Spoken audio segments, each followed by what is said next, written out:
which, no matter what anybody tells you, words and ideas can change the world.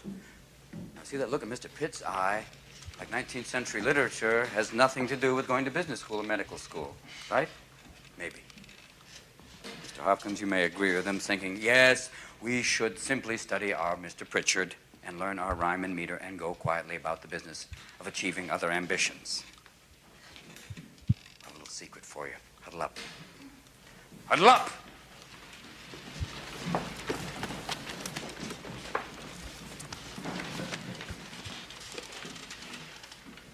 We don't read and write poetry because it's cute. We read and write poetry because we are members of the human race. And the human race is filled with passion. And medicine, law, business, engineering, these are noble pursuits and necessary to sustain life.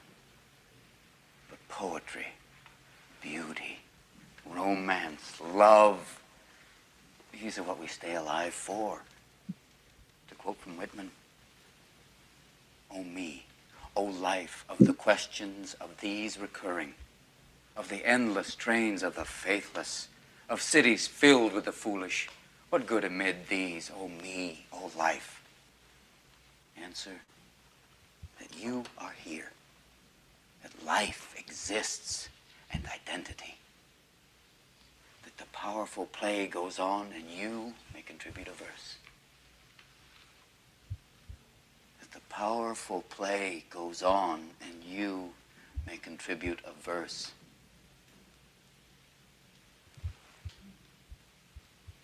What will your verse be?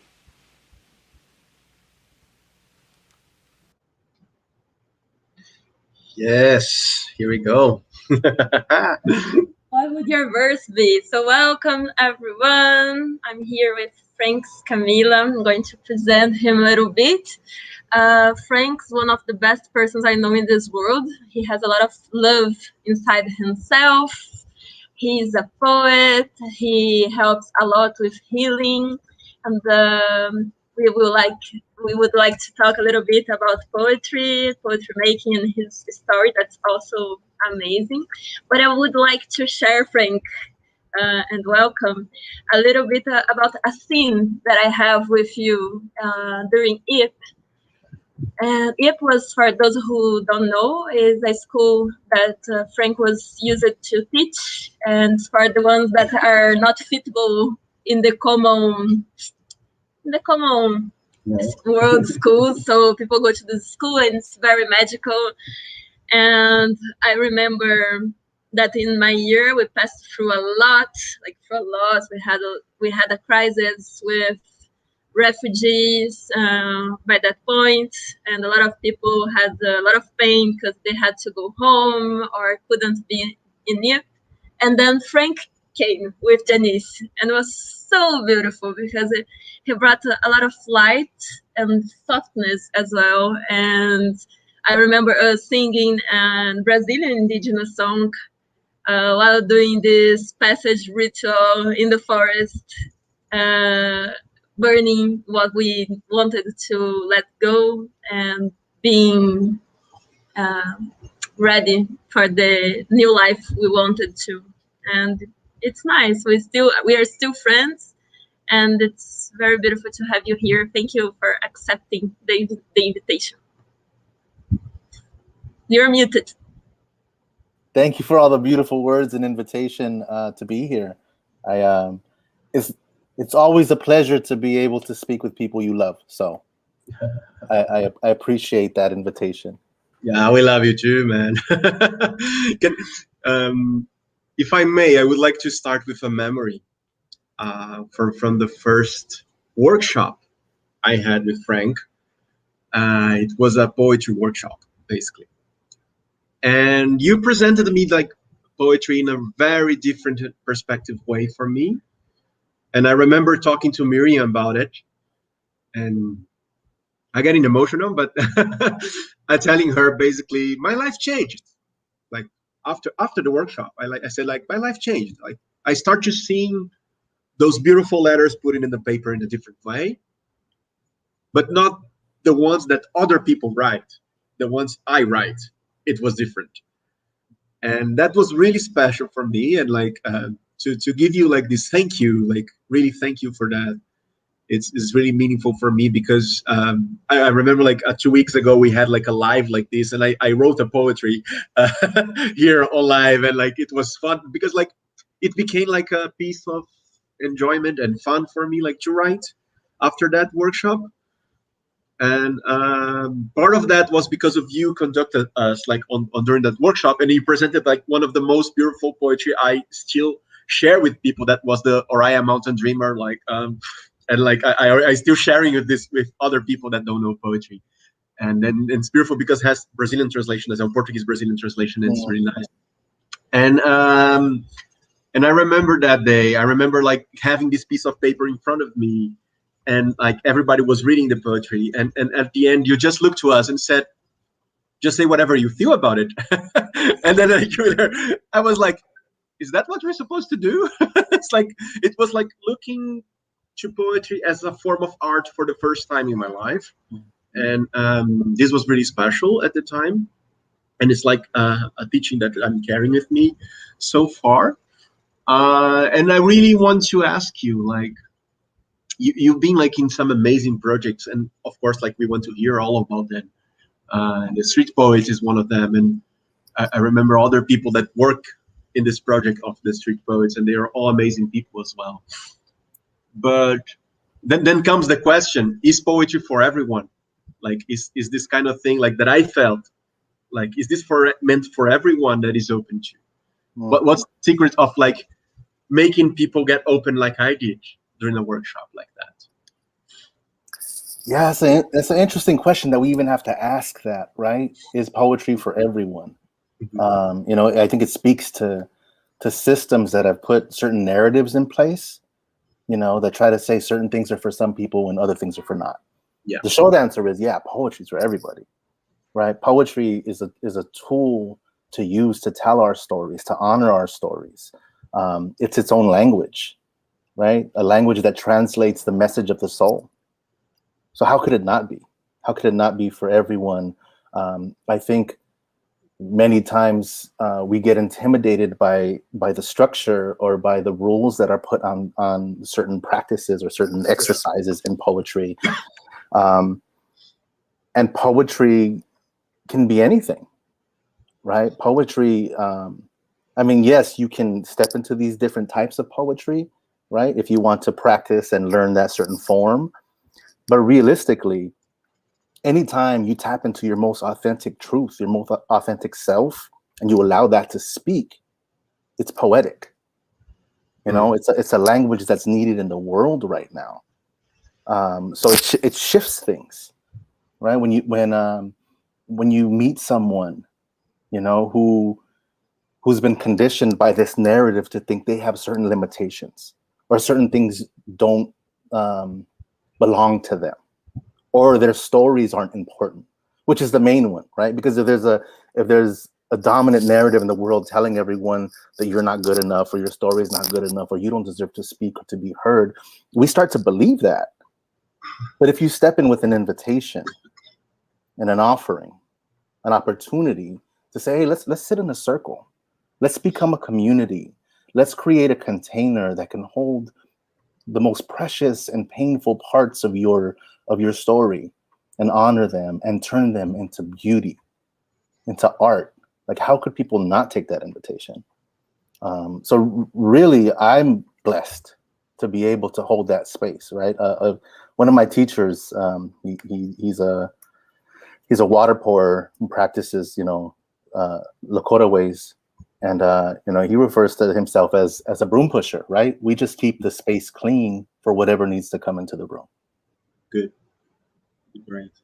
And when you talk about this, like, community making, it reminds me a lot what we are doing here in the Dream Factory and the right to dream. Like, we dream that dreams are a human right, and we are working for that. And we would love to have you when we have the Dream Right to Dream Week. So it would be amazing to have you being part of it as well. And Frank, I would like to know I have so many questions. It's hard. I can't stop smiling because I'm super happy. Yeah, what for you, like in this past year, was like a challenging year for most people? What I would like to know, what gives you hope? People give me hope. You know, I mean, it's. I know how sad and depressing it's been, right?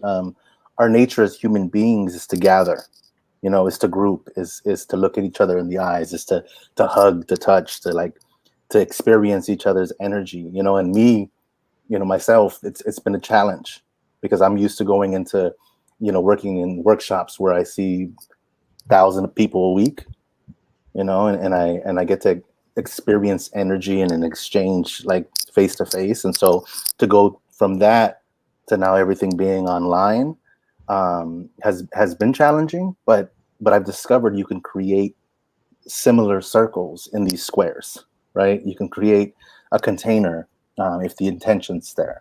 So like the fact that people, the resilience of people to say, I'm gonna do it anyway, right? I know this is hard. I know this is not usual. I know I would rather be doing this, but I'm gonna do it anyway. I mean, and people have done that for forever. So how can we not feel hopeful? There's again, you know, to speak of that narrative that exists in the world, like it's crumbling, it's falling, you know, and there's chaos right now, and that's what happens when change is coming. You know, oftentimes, like these old systems have to break away, these old ideas, these old ways of thinking in order for something new to emerge. So everything's just becoming soil for the seeds that are ready to be planted.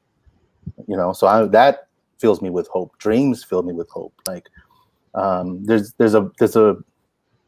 an opportunity in this that I think we can't miss. And it's like, you know, there's a lot of people hoping that we get back to the old way, right? Oh, let's just get back to the old way of doing things. That didn't work. Not for everyone. You know, it didn't have people at the center of it, and wellness, right? And beauty and poetry. So now, how do we sit in this chaos?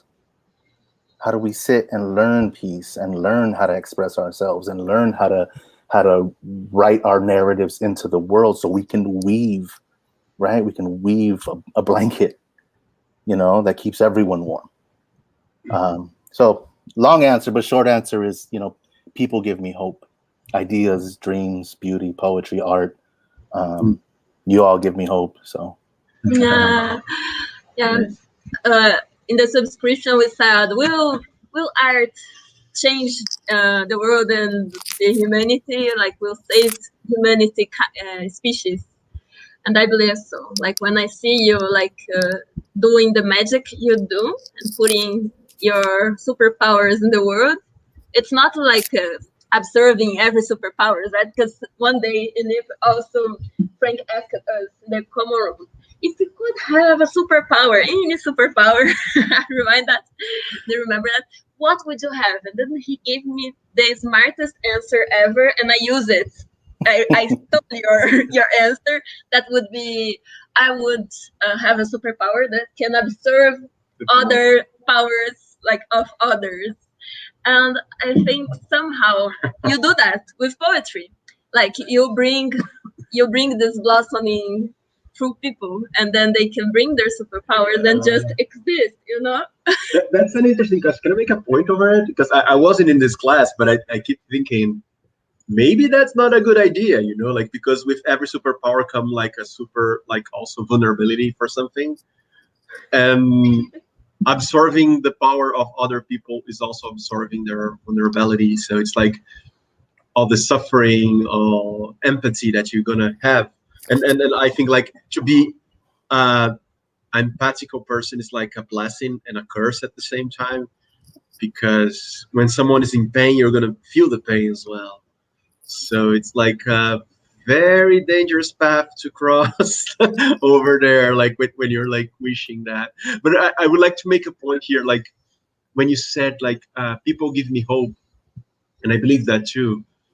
And when you say like, you are not allowing me to do this, I'm gonna do this anyway. And I see people like, and I want to make a point like connecting this to poetry, because I see people with anger doing that, like angry. I'm gonna do that anyway. I don't care. Or some people that just really don't care and said, that's fine. I'm gonna do that. Just like laughing about the world and like keeping the life on. And I remember when I was like writing for the first time, like and putting in the paper my feelings and like telling my story there. The first thought that came to my head was angry, was like deception, or was putting in the paper something that I, as a man, I could not tell to anyone because people would look to me and say that I'm weak or something like that. And then I write that, like, because I was like really mad at the world that was not accepting me to be like a person that cries or something like that. But then another amazing memory that I have from you, Frank, it's like the day you started like you started like a talent show at EAP in Sweden with a poetry that was about the fart, basically. That poetry was so amazing, like was laughable and like funny and like came from another perspective that it said that's poetry true, like, you know, like it's feelings on the paper again, and makes me feel like more comfortable with myself, like, and actually can write things that are funny and stuff like that. And that's the point, like, you know, like I'm trying to find like, is there no rule, is there no recipe for that? Basically you just put whatever you're feeling right now, like, up to the world, like to listen, to hear. And when we say like stealing the other people's superpowers, like it's dangerous, I think. Like I would not feel like that, because like I would be like afraid of getting a superpower that I don't want at that moment. Like someone is getting the superpower of getting invisible. I don't want to get invisible. I want everyone sees me. Or I get the superpower of getting like bigger, giant, and I want to be small and like hidden. So it's like I'm afraid of that, actually. It's just like really afraid of that. Well, maybe it's not. It's, you know, it's not. Maybe, I mean, it's not just walking by someone and getting their power. You know, it's a conscious choice. I think part of what I said was whatever I say would come true, right? So if I said I had super speed, like Miriam, right? Like, then I had the super speed. And then if I said I don't have it anymore, then I don't have it anymore. Yeah, right? good. So it's I thought I'm a little bit of a nerd. Comic books, superheroes, I love it. Not a little bit, a lot of it. But I've thought this really through. But it's like that's a superpower that we already have. Yeah. You know, it's one that's been oppressed, but we have the ability to create worlds, you know, with our energy and with our language. We cast spells, but we've been filled with all these insecurities. We've been filled with all these blocks, or these narratives, these lies about how men are supposed to be, or women are supposed to be, or, you know, or the language that someone else created that we accept, right? And we don't recognize oppresses us, right? We're supposed to be in a relationship with all of these things. So if I am angry, why can't I give myself permission to write from that place, right? I mean, we have to understand what anger is. Anger is fire, right? It lives in your body. It's part of your process, but it's also an indicator when a boundary's been crossed within you. So how do we understand the relationship with anger, so that it's not a scary thing, so that it's a fire that people can come and warm themselves around, right? But that takes practice, and part of that practice is writing, because sometimes you can't understand fire when you're in it, right? You can't understand the anger when you're in it. You're like, oh, I just don't know, and then the danger of that is it can turn into rage.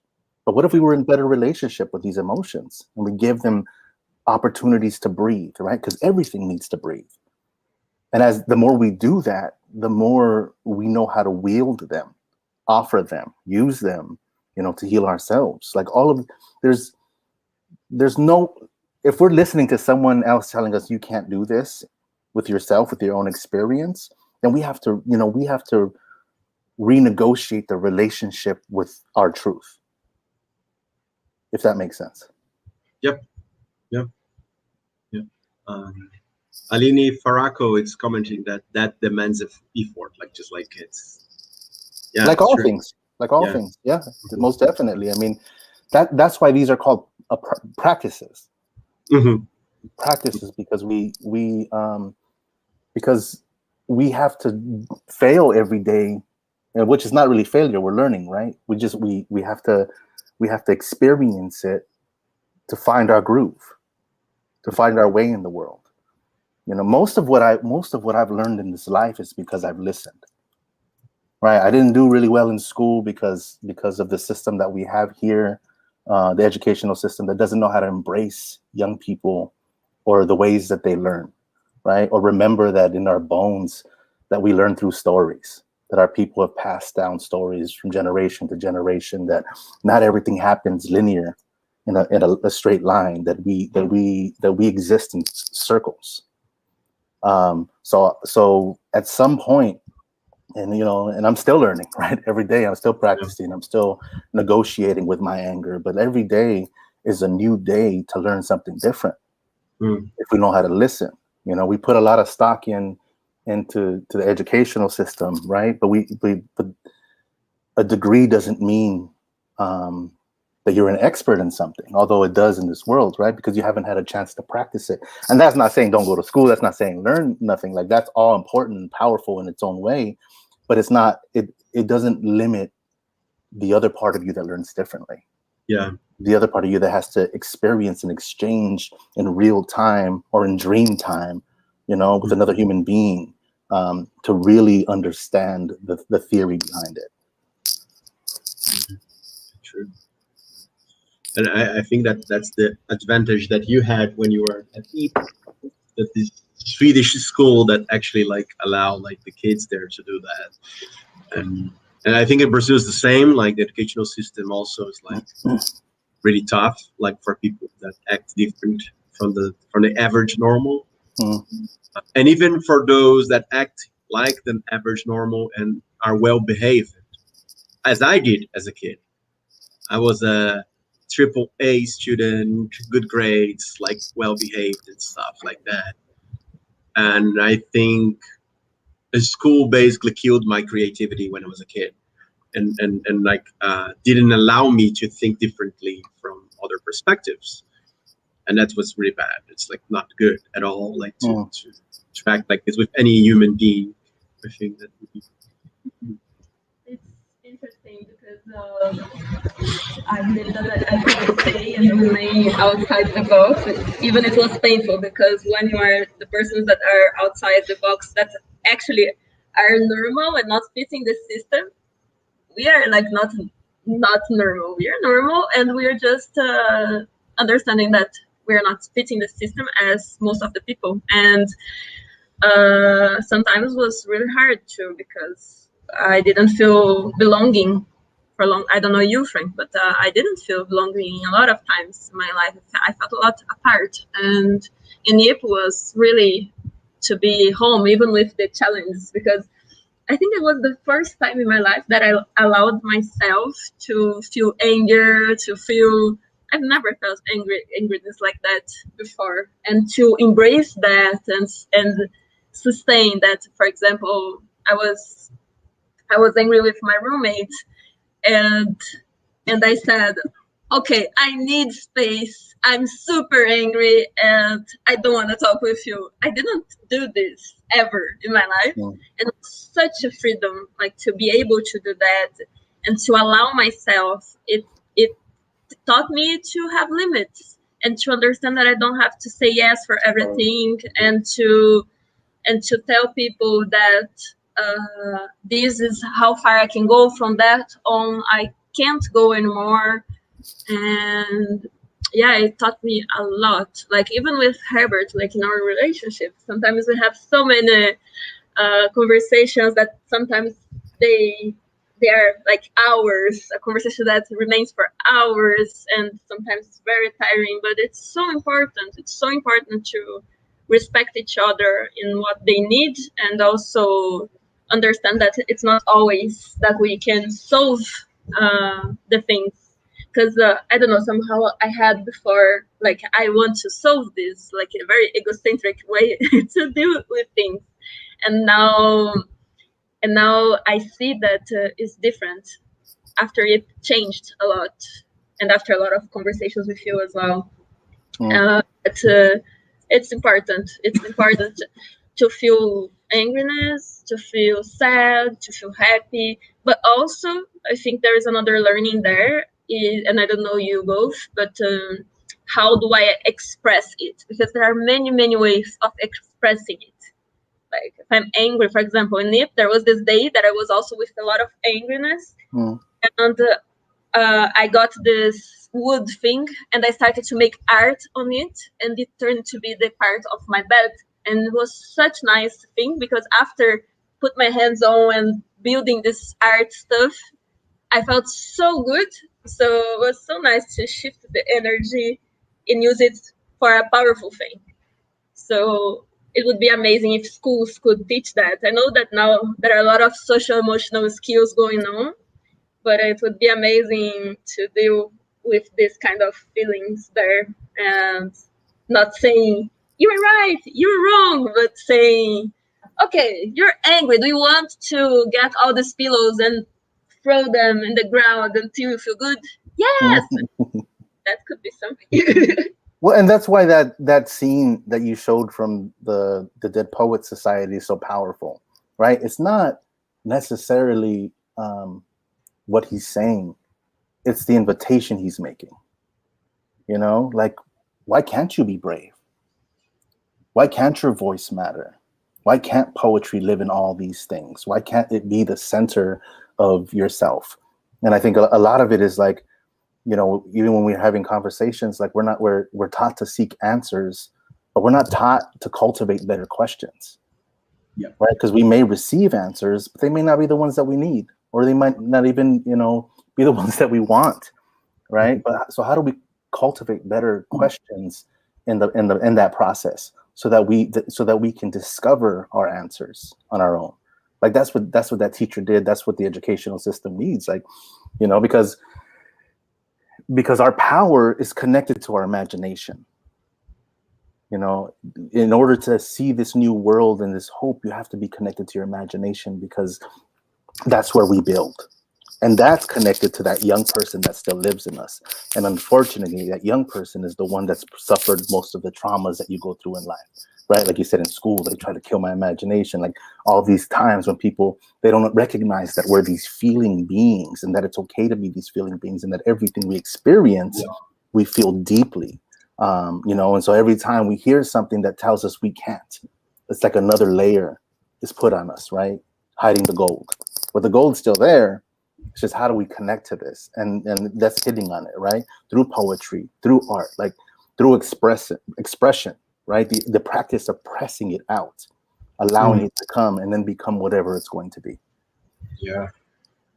Yeah, so cool that I'm wondering, like, I'm imagining actually, like, I have at least two good friends here in Brazil, Ronaldo and Archimedes.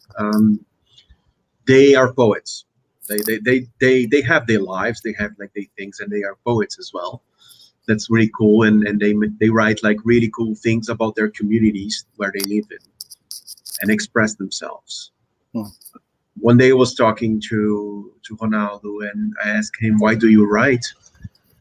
And then he said, to be listened to everyone. Like basically, like when he's a black person living in the favela, so nobody listens to him.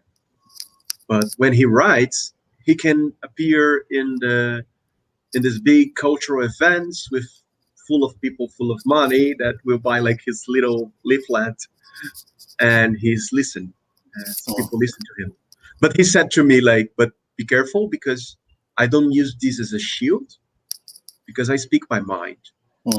And basically, like, he taught me like a really important lesson, that is, you express yourself shouldn't be a way of escaping life, of like running away from your problems, but to show the world that you're facing them in a very particular way of yourself, of being yourself.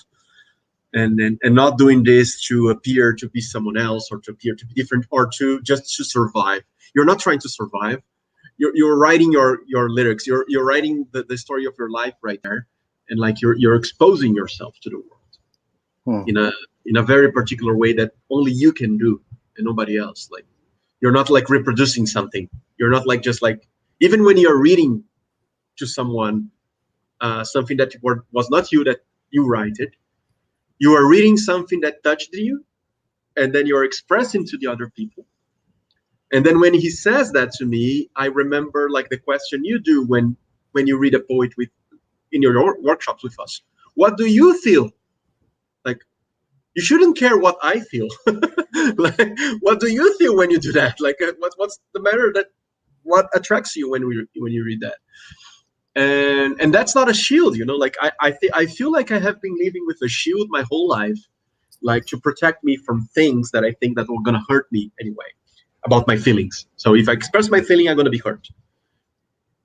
And when I'm able to do that in a safe space, like exercising that the question, like how you gonna do that? You have to exercise that in safe spaces, and then you start doing this to the world. In my case, of course, because I think that there are people in the world that doesn't have a safe space, and they are shouting their feelings because they can't stand anymore. Like in Brazil now, we're living like waves and waves of like, I don't know what even call that, but it's like races and all the bad things that this neoliberal like politics are coming here.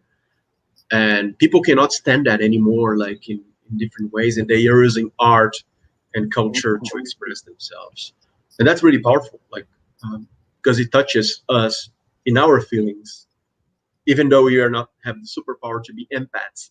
Like we can actually feel something when they do that, and that's very, very valuable. Like well, it gives us, so it's practicing dialect art, right? It gives us an opportunity to allow ourselves to hear what's being said in a different way. So like art, you know, when you see something and it touches you in a certain way, or when someone's being like when you're vulnerable and you say something that's happening, there is an unconscious thing that happens, a subconscious thing that happens to the person listening, where you give them permission to do the same thing. You know, so we have to remember, like most of the time people don't listen to each other, it's because they feel like no one's listening to them. So then we're all going, well, if nobody's gonna listen to me, I ain't gonna listen to you, and then nobody hears each other. But art gives people an opportunity to step outside that for a second, right? And whether you're looking at a painting, you know, that's highlighting the favelas in a different light, right? Because that's all it is. In that same movie, it talks about perspective, right? So like if we look at it from here, then everybody's gonna see danger, you know, and poverty, you know, and all of this. But if you look at it from a different light or a different angle, you know, you see friends sharing food, you see a mother, you know, taking care of her kids. Like there's beauty in all of it. You know, it's just we have to invite that conversation. And then so part of this practice is how do we create community? And art can do that, right? It's not just sitting in a circle, it's how do we create a container? And all of these things give you permission to do that. You know, these conversations are all part of the narrative breaking, right? Like these like racist conversations that are necessary, right? Like we're digging deep into that wound. And there's this idea that, you know, when you're in a hole, you don't dig out to get out the hole, because you're just going to dig yourself, you know, deeper in. You dig deeper, you go deeper. And there's answers in there, you know, because the gift lies right next to that wound. Right? So everybody has a shell on, right? So what's the invitation? How do you invite people out of their shell? Right? It usually starts with a crack, right? It's the wound, right? Where the light escapes you. And eventually you get to be in a place where you can live in that way, where everything's an offering, where you're radiating this light. And so people are able to see it and say and feel it, right? And it kind of like triggers something within them. It kind of like shakes something up where it's like, ooh, that's speaking to my light. Maybe my light can come out, you know? So I mean, it's all in these practice of invitation and offering, You know, like how can we be this in the world? How can we change this in the world? And that's possible too. And for some people it is survival. Like I'm thinking about what your friend said. For me, for a long time, it was survival poetry. It was my lifeline, right? And the way I grew up, I didn't grow up in favelas, but I grew up in the neighborhood in East LA, right? And I've seen so many people get killed, and so many people doing, you know, that are young people, children that were put into prison and are doing life, will never come out, and all because there was not an opportunity or a space for them to express themselves, right? And it has to come out somehow. And that's what we have to watch, like the danger, and the danger of holding it in, right? Because it's why like all this machinery has like those steam pipe valves, you know, because they have to release the pressure. If not, the thing blows up, right? So like I can speak like personally, like you know, from my experience, it saved my life. Poetry, writing, creative writing, like expressing it saved my life. It gave me an opportunity to speak when I was told I wasn't good enough to speak, right? And sometimes that was done, you know, right out, and sometimes that's done in the systems that we have created that don't see you, that don't see your value unless you're contributing to a system that doesn't take care of you anyway. You know, so I had to see that. I had to grow past that. I had to allow my wounds to breathe, you know, and I had to allow myself to break down and continue to, in order to get to a place where it wasn't only surviving anymore, right? Where I recognized that it helped me thrive. Where I recognized that it wasn't a shield necessarily. It was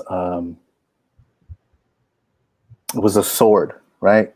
Cutting through like someone else's story of who I was to tell the story of who I am. Mm-hmm. Wow, Frank. Wow. It reminds me of what Dalai Lama says, and it touches me when you talk about kids that don't have the opportunity for someone. Most of kids don't have this safe space to express. Some with more opportunities than others, but when you say that, reminds me this phrase that says that we are responsible for all humans. And if this is still happening, there are so many things we still need to do. And yeah, and it's hard. It's hard to know that we are doing things. We have a lot of work to do, but for me it's still very hard to understand how in the 2021 we are still having people that are with hunger, or that are like going to prisons very early ages, and this makes me so sad and angry at the same time. It's like, even that we are doing things like you are doing the workshops, we are doing some workshops as well. I believe that we need more. I have hope, and I believe that having like more politicians that relate to that as well, that thinks, oh, like they're really important, and occupying these spaces also something that is very needed. And education as well, I think, is another. But that's the thing, you know, it's like a paradox, because the education is the quality education we say is very nice, but there's not even quality.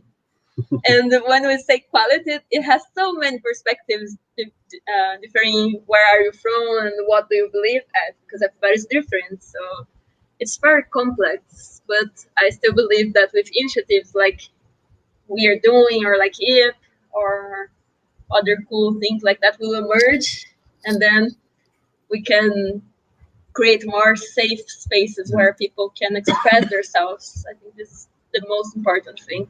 Yeah, I mean, and even create beyond safe spaces, brave spaces, right? Like where people feel like empowered to say, I can change the world. You know, I think it does, you know, when you look at it, sometimes when we look at it in that way, it's like, well, I feel so hopeless. You know, what am I going to do? Like, there's still people starving here. There's still people dying here. Like, what am I going to do? You know, and it reminds me of this story I'm sure you all heard before, of like this forest being on fire, right?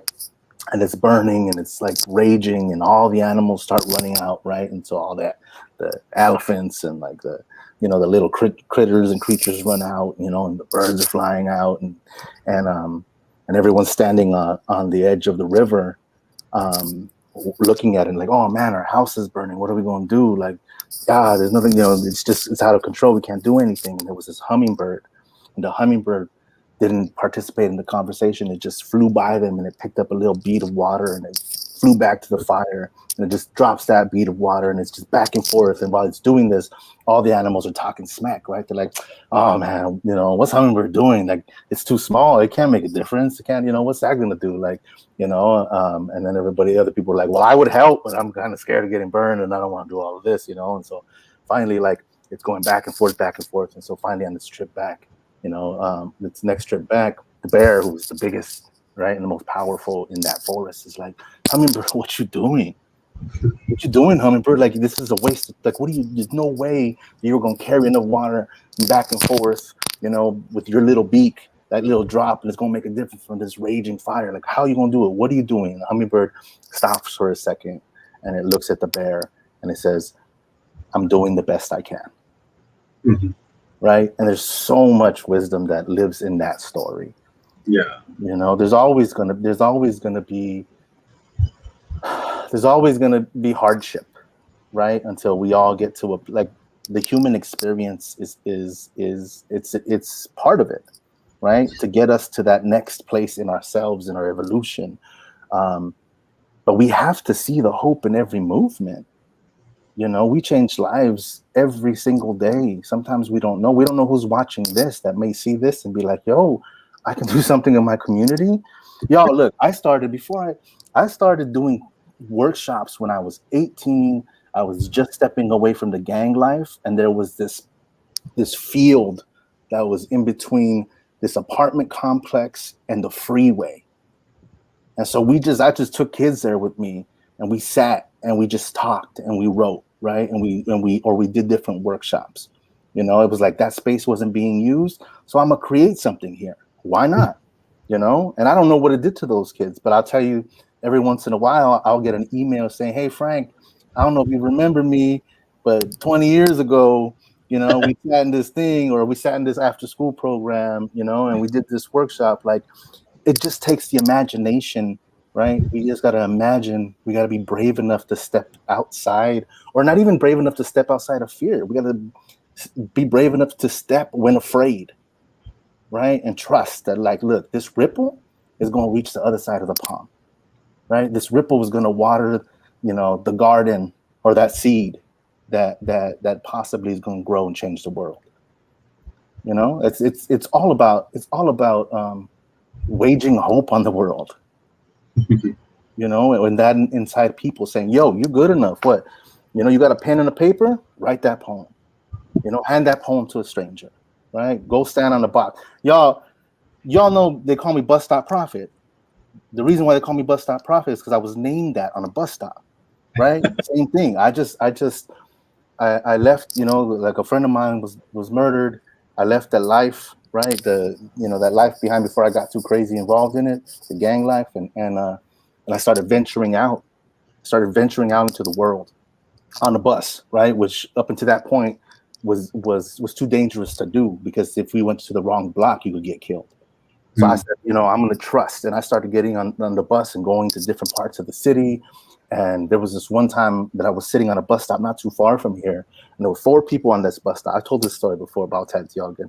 So there was 4 people on this bus stop. It was an old lady. There was this older man, and there was these 2 young guys. And we were sitting there, and I was just frustrated that we couldn't talk to each other, that we were human beings with hopes and dreams and struggles, and we could sit next to each other and not engage. And so something lit on fire in me. It was the 19, and I felt it, and I was like, something has to happen right now. Something has to change. And so I stood up, not knowing what I was going to do, and I just spit out a poem, right? And I didn't even call them poems at that point, right? Necessarily, because of my school education that told me that they weren't poems, right? But I didn't call it a poem until somebody said, hey, that's a poem? right? But I got up and I recited, and I remember everything inside me on fire, feeling vulnerable, feeling like scared, and just spitting. I don't even remember what I said. And when I was done, I sat down, and I felt completely open, right? I felt like a wound that was just feeling all the air and all the water. And the old woman turned to me and she said, "Mijo, did you write that?" And I said, "Yeah, I wrote that. That's something, that's one of my pieces." And she's like, I really liked what you said. And then the man next to her was like, "I like this part when you said this." And then the other two guys started talking. We all started talking. Right? And in that moment, I was like, yo, there's power in this action. There's power in this vulnerability. And of course, I didn't have the language for it then, but I was like, there's a world shifting power in being able to step into situations that you've never experienced, into making yourself vulnerable, into holding that fear, right? It's not going to go away, but holding it and taking it with you. There's a power to shift things. And so after that, y'all, everywhere, taco shops, right? Laundromats. Like, I was just spitting poems and like meeting people. Eventually I met this old man on a bus stop. We were sitting on this bus waiting for like 2 hours, and I shared a poem with him. He's like, "Yo, you're the bus stop prophet," and like, we all have that in us. We all have that. It just takes us, it's a daily walk to learn how to step holding that fear, right? And taking it with us. And how do we utilize it to make the world a better place? How do we do these things and not give them size, not call them a small thing, right? Because a conversation can shift a person's life. So. Wow, Frank. That's such a nice story. Thank you for sharing. I feel very touched. I didn't know. I didn't know this. It's just like pretty cool. Really nice. I always imagined that bus stop prophet was something about that, but not with all that details. So that's pretty cool. and I was wondering, like, there is a group here in Brazil that's called there are many groups actually that I want to speak about it, but one of them is called Música do Círculo. That's a circle music, basically, in English. And they don't go to do poetry, but they do body percussion music, so whistling, like clapping and banging on squares, on streets. That's like they call the event Fritura Livre. So they do this on Sundays on a big square, and anyone can join and just like make sound with their hands or like with the chests. And when I went there for the first time, it was a really similar feeling when I was in your workshop, because I was part of something, doing music with people that I don't know, and sharing this feeling about music on my own particular way, like with other people that were feeling in the same way, like just like having fun and enjoying music. And that took bravery, I think, for the first person to go there and like starting those circles. Like, I think that was these guys that started that on a square for free for people go there. And also, like, this is art, and I wonder, like, today I work for Elos Institute. That's an NGO here in Brazil that work in communities, and we work with the dream of the community, what the community dreams about changing in their own spaces and what they want to do.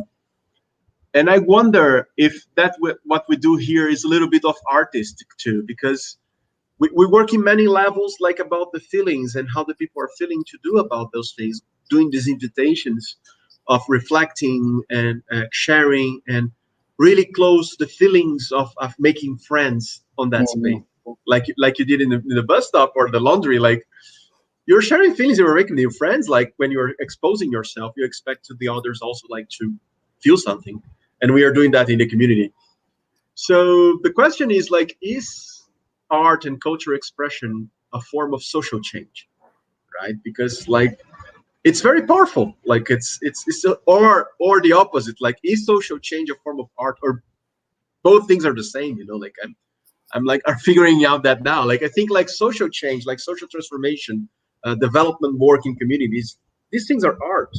Like, they are really similar to those things. And does it look like have a barrier on that? Like have to think about that. I think we're so stuck on someone else's definitions of these things. Like, how can it not be art, right? Yeah. Like even it even makes us wonder, like, oh, can I call what I do art? Why not? Why not? Because it doesn't sound like what someone else is doing or their traditional definition of what art is. No, like, who agreed to that? I didn't agree to that. This is the language that I want to use in the world. And if you're creating something from your imagination and the imaginations of others, then yes. And how can it not be social change? Right? Well, first time I saw a graffiti on the wall, like a piece, it blew my mind. I was like, we could write on walls? You mean we don't just have to write in papers? Like, and of course I never did it because I was not really, the greatest graffiti artist, but I was like, whoa, so then I could just walk up and stick a poem on a wall, right? And let somebody find it. Like, and it creates change. It shifts the norm. It can save lives, most definitely. It does every day, right? When we engage in that way, I think we have to. I think we have to find our own definitions to these things and how to be in relationship with them, right? Like even the word like depression gets thrown around a lot, and this is not to say that depression doesn't exist. Of course it does, but what if we were able to define that which is happening in our body with our own language? Does it give us an opportunity to be in relationship with it in a different way? Just like art. Does defining what art is to us give us an opportunity to relate with it, to be in relationship with it in a different way? Does it give us a different avenue, a different tool to create social change? And that's the answers that we have to answer. My answers are yes, of course, right? My answers are yes. But it's something that we all have to get to in our, in ourselves, like to give ourselves permission to rewrite our story. Right? Or to tell our story, to use the language that we want to, right? Why not? Why not? Who's going to stop us? Yeah. Just the bus stop prophet. He'll stop us, read a poem, and make us think about it, and touch him with his magic. That's something, like, for me, when you talk about our own language, this is really nice. Like, we can discover our own language. We tried also to figure out a new language as well, and was pretty creative process. And you do that often, I think. Just like people don't understand. Yeah, and I do that often. And the zodiac astrology, I'm Pisces, and it's kind of easy because we are like that. We live in another planet. But besides that, I was going to say that, wow, when I think art for me is really to bring this touch of what people call the divine, but doesn't have to have a divinity, but it's also about, for me, about the essence, like about our humanity. And it can be anything. It can be running through the river and dancing through the waters, and just dancing at the streets and make poetry, or writing in the wall. And I'm wondering, by listening to you, what can be done so people feel more free? Because I believe that art is a way of resistance at the same time of releasing yourself and allowing yourself just to be and fly, and I don't know, like, I believe that a lot of people are still stuck. If I want to dance in the streets right now, I can go there. Even I'm shy sometimes, I can go and just do that. And when I do that, people are like, my friends are like, wow, I want to do that. And I said, just do that. Why don't you? Go for it. And the same for poetry, the same for music. Like, we don't you said before, we don't think that we are good enough. And good enough for what? Like, why can't you just do things if you're not hurting anyone? And if we're not like trespassing any limits that will do a bad thing to someone? Why don't you? Like, why don't you just go and be you? Because this, that's something I learned. When you are yourself, and when you release yourself, and when you are free, you allow others to be free as well. And you inspire others to be, and they will inspire other people. So when I have to myself that when we are not doing that, like what our heart is calling, we are being irresponsible with humankind somehow. That's yes, and I think shame has a lot to do with it. Oh yeah. I think shame is, because shame is an outside force, right? It's an energy. It's a that we can still learn from, but it's cultivated every time we're told we're wrong or bad, or we made to feel like that, right? So how do we recognize that in the moments, right? And even then, like, I mean, I do work with that myself, right? Like to recognize when I don't do something, and then not feel shameful about it, right? Because it's perpetuated. Like if you feel, you're like, oh, I'm not doing this because I'm ashamed to do it, and then you feel ashamed of feeling ashamed to do it, right? And then it just piles on. Yeah. Like, how do we be gentle? My life. Yeah. Like how do we be gentle with ourselves, right? In these moments, like we have to remember, like, at least from in my understanding, most of this stuff happens when we're young and we're experiencing the world, and we don't have the language yet to stick up for ourselves, right? To take care of ourselves, to advocate for ourselves. We don't have that yet. So most of this stuff happens and we don't know how to express it. So we just hold it in, why, like, every day, give yourself permission, and then be okay, with if you're not quite ready yet. It's like inviting a kid. I think about when kids get scolded, and they're like, oh, I can't believe this. Like they get small and they hide, but if you kneel down and you look them in the eye and you say, hey, like, what if we try this today? Right? If you treat yourself with that joy, like with that love, it allows that young person to like release their imagination, to be braver. And we can't forget that those things live in us too, and that we have to honor them, and that also that we are capable of parenting ourselves or mentoring ourselves in ways that we maybe didn't get when we were younger. So be brave.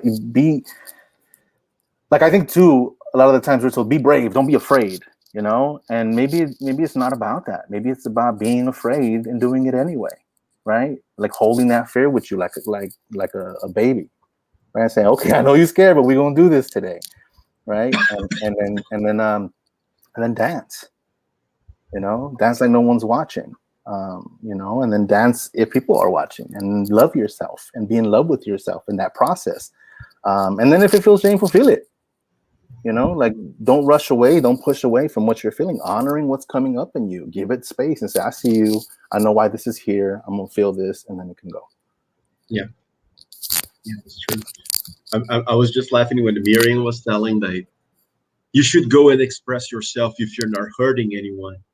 Because a week ago, I bought an harmonica so I can learn how to play. And she's having a terrible time at home. So I think I'm hurting her, and I should stop. And You don't have to stop, but you can find your own space to and we're talking about it. Okay, I will do that. Okay, cool. But I'm so excited about the conversation we just had and the insights I had, because I'm feeling like doing the social work, I'm doing art. So it's like, it's a beautiful way to look to the things I'm doing now and to the places I'm going and doing my daily life. Like looks like my contribution to myself, it's bigger than before when I look to those things as art.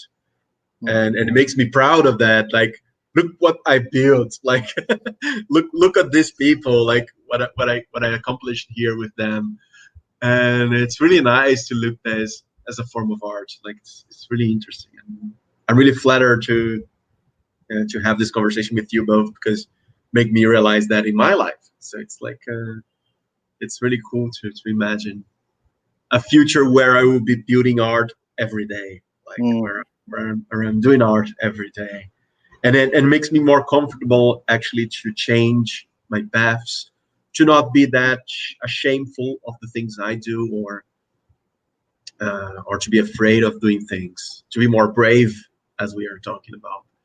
And I think the Dream Factory, Fábrica dos Sonhos, this NGO that we work with, it's a space for people to be brave, like a safe space for you to be brave.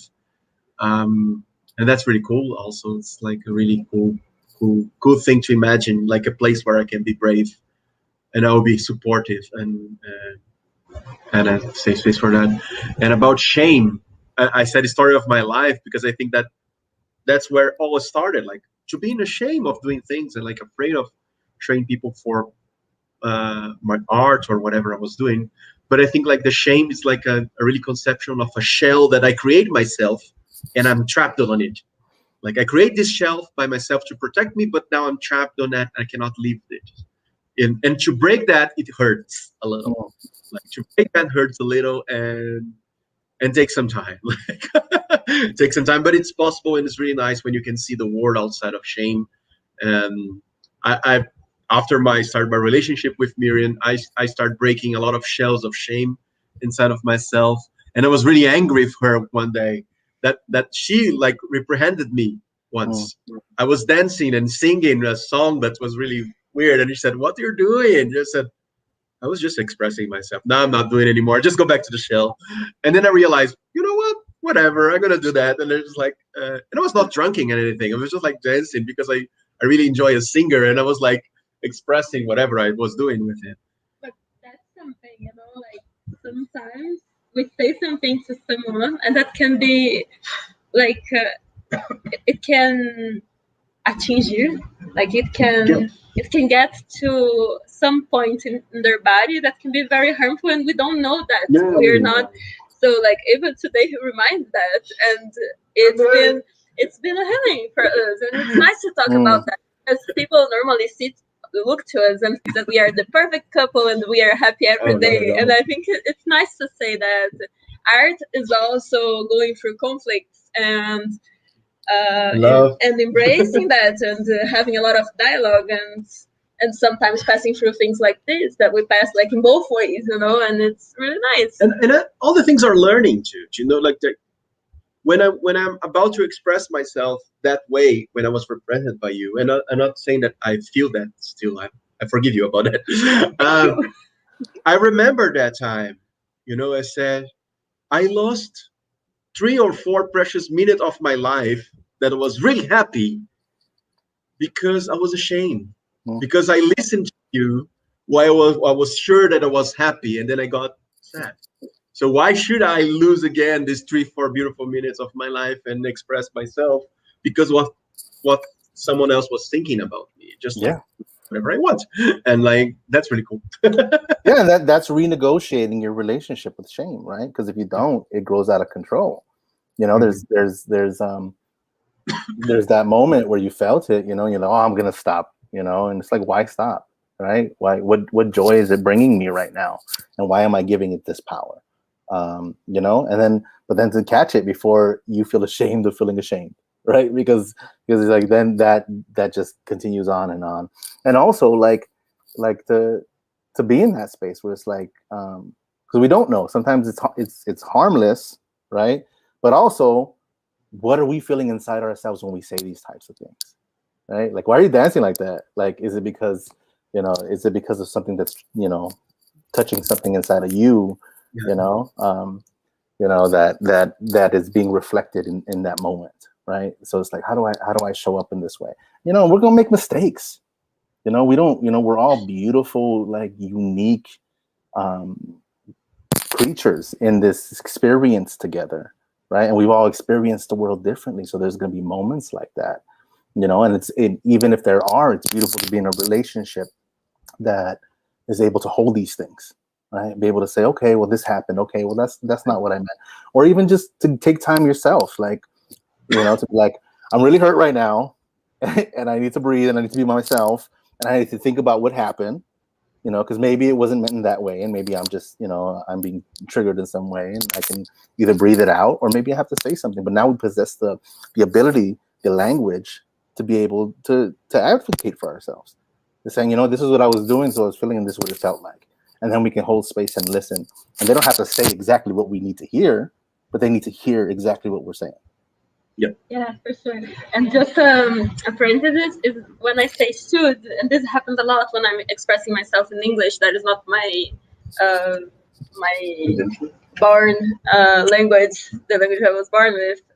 It's nice to say that when I say should, I say go and do it. Like it's like like permission. Cheering. No, it's not permission. It's like cheering and opening space to say, please, like be yourself, And Frank, I would love if you could share any poetry that you have there with us, if you feel like. I don't know which one to do. I have tons. I mean, I don't know what would you guys like to hear? The fart one. Are we talking about the ode to the fart? Yeah, the ode. Remember? I can share that one. You sure that's the one you're talking about, though? Because you can share both. You can choose one. He chose this one. I choose this one. You choose the other one. Okay, so this is called the ode to the fart, and so I wrote this in a probation camp. Right, I was working with some incarcerated youth, and I was teaching them about odes. And I told them that odes, are love or adoration poems for something or someone. And they can be written about anything, right? There's famous odes to lemons and all kinds of stuff. And they were not having it. They're like, nah, bro, we ain't gonna do that, And I'm like, look, you can. I promise you, anything you want. And I said, look, pick anything you want me to write a poem about, and I'll do it. And one of them said, write it about a fart, right? And so challenged you. Challenge accepted, right?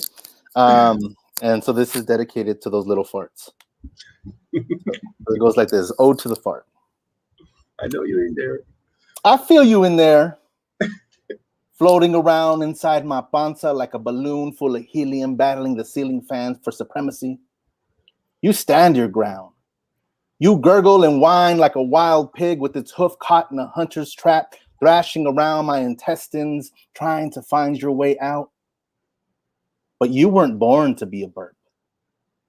No, you were created for a greater purpose. You have the potential to move crowds out of their seats, born as a mighty roar, as the sound that puts lawnmower motors to shame. You give the world proof that something powerful can come from something unseen. You can also move with the deadliest silence, slowly sneaking across people's nostrils, hands rushing to pinch noses, but they hold their breath too late. You break the wind without warning, without remorse, sometimes skunk-like, sometimes surprisingly scentless, always hilarious. That's so good. There's my ode to the and for those you watching, he wrote the first time I heard that, it was for an audience of about 300 people in the stage in an opening session of a talent show. It was so good. That was a good time. I can do one. Let's do one more. Yeah. Let me see. I haven't performed in a while, y'all. But let's see what I can do. It goes like this.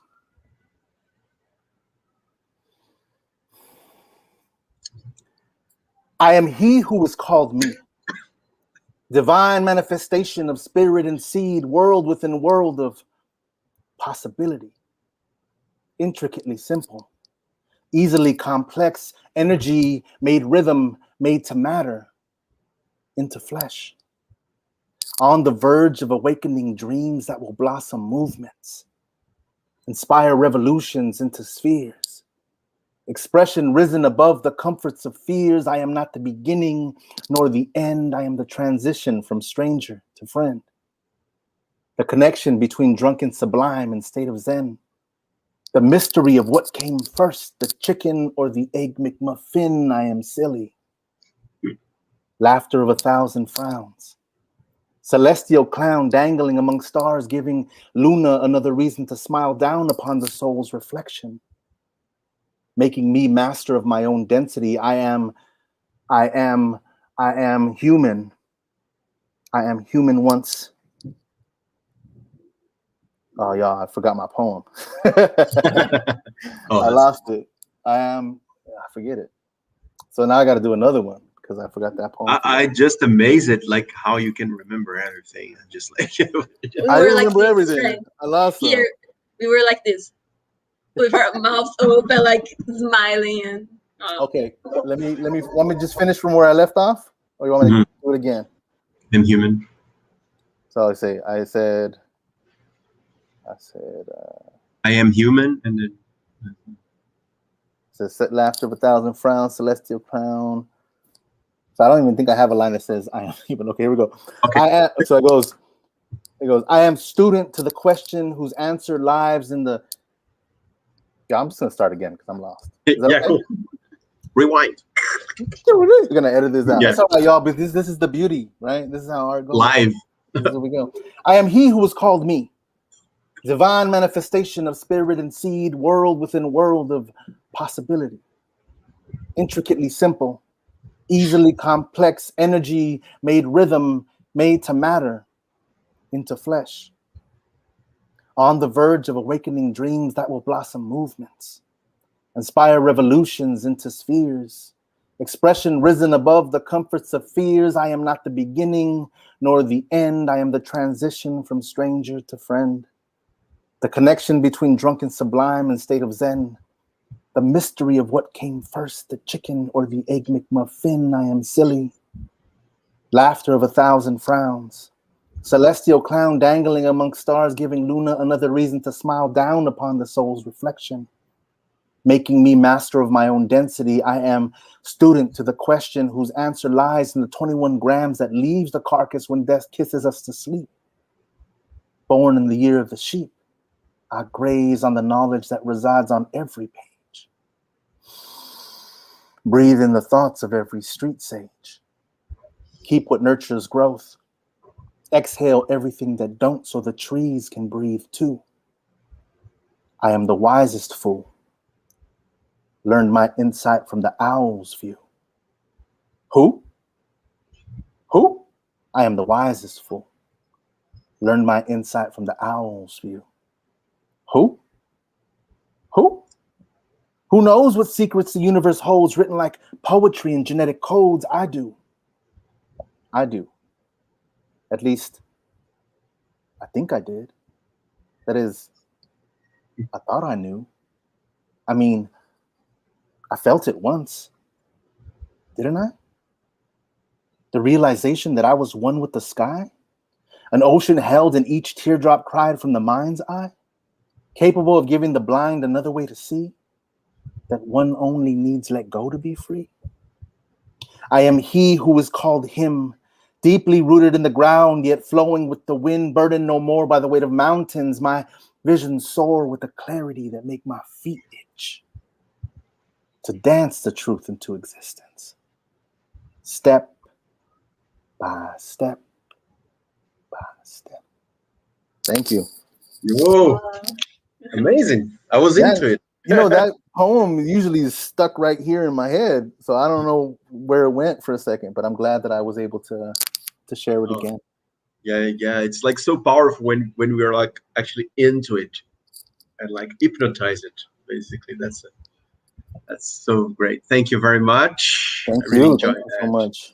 It made me feel home. I saw this in the White House, and yeah, good memories, warm heart here.